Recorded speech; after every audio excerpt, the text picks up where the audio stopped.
inclusion of the capacity to create in this divine singular dancing, including the will and uniqueness with the capacity to create reality within those diversified lenses. There is a greater joy and excitement in the being as oneness can then exchange with itself. And the craft of creating through the unique expressions of will, through this diversification, the craft of creating, say this again, the craft of oneness that is everything, that is creating everything, right? Then everything is known, everything is all in harmony, everything is all congenial. And in this diversification with the will and the capacity to create,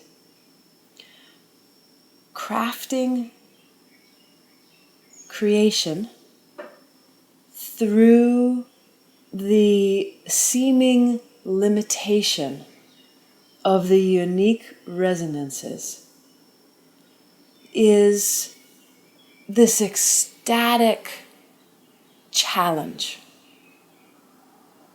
to rest in the uniqueness of one frequency, to sustain the purity and truth of that uniqueness when really that uniqueness is you as one. To sustain that uniqueness in the midst of the sound and frequency and uniqueness of another aspect of you, of your oneness, to create that diversification and sustain and maintain the boundaries, the uniqueness, the frequencies of that diversification, to maintain those, simultaneously then creating through that uniqueness and sustaining that uniqueness through those interactions is just a mind-blowing, profound delight challenge. It feels like an evolution of singularity to continually enjoy itself, to continually explore itself, to open to the next glorious, challenging play. And so what we might be experiencing as a challenge, resting as a smaller fractal lens of ourself as one, what we might be experiencing as a challenge to sustain your true note, your true aligned frequency, sound in the midst of chaos or the midst of other singing,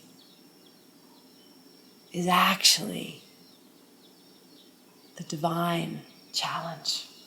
It is the divine exquisiteness. Living that joyous challenge of exercising the uniqueness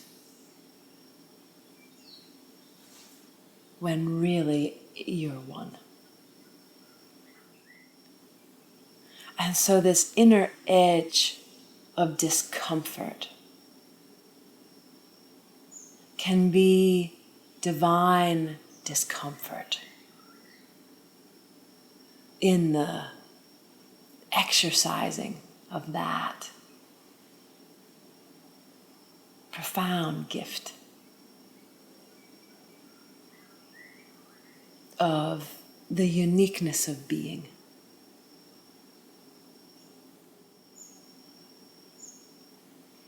And so this morning, in addition to this, there was awareness of that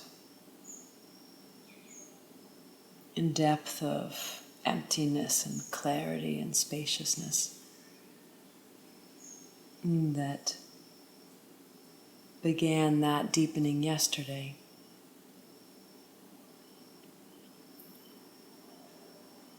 And resting with that depth of empty, open spaciousness, or resting with the earth and the unfolding that is transpiring.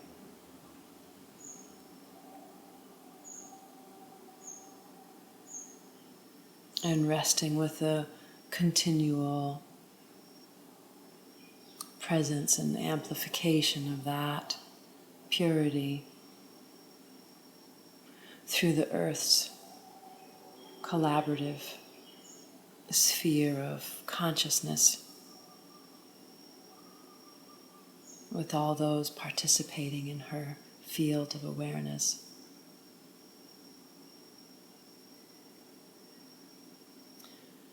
To support self-recognition as we will respond to each other differently when we remember ourselves, when we remember we are one. Well, I had a question. Of all that you said, what I understood is the divine challenge being one's true tone in the midst of a chorus is the play of divinity. My experience of it was from the inside. So my experience was in the moment, is in the sharing, is oneness itself. So the resting place of identity shifted deeper from the uniqueness into the oneness, where all the uniqueness. See, it's always the same. It's just the same every time there's an octave shift, where you're an individual expression and oneness. And it's experienced at a particular octave or frequency because of the lens that you're resting within, that sees from that perspective as the instrument of perception itself reflects how oneness is experienced and what the diversification looks like and how that's experienced. And so when there's a shift of awareness to a deeper octave, one still discovers oneness, which then feels different because you're resting in a different perceptual lens to then experience oneness from within and the uniqueness.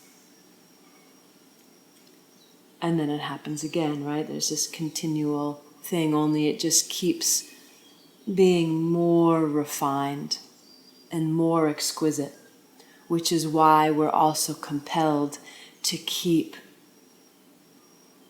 in the self-discovery, because it's amazing.